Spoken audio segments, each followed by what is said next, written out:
قول لي بقى، وانت كل ما تشوف حاجه صعبه في اللغه هتحبط كده وتفكر توقفها؟ ما هو بصراحه برضو اللغه صعبه، ومهما ذاكر مش بحس باي تقدم.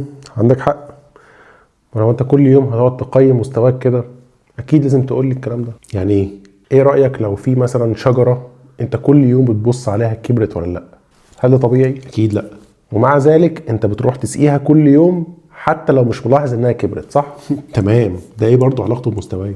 هو ده بالظبط اللي بيحصل معاك، انك بتبص على نفسك كل يوم وتشوف هل المستوى اتطور ولا لا، واكيد مش بتلاقي حاجه اتطورت فبتحبط وبتفكر كل يوم انك تبطل اللغه. يعني قصدك استمر حتى لو مش بحس باي تقدم؟ بالظبط كده، لان في الحقيقه مستواك اصلا بيتطور بس انت مش بتلاحظ، والاستمراريه هي اللي هتخليك تلاحظ ده بس مع مرور الوقت.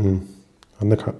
طب ايه رايك في موضوع ان انا بسمع الماني كويس بس ما بعرفش اتكلم وبتتاخر وبتقعد تفكر كتير قبل ما تقول الجمله بالالماني؟ بالظبط هو ده، اعمل ايه؟ لا، دي خلال المره الجايه احسن. اتفقنا.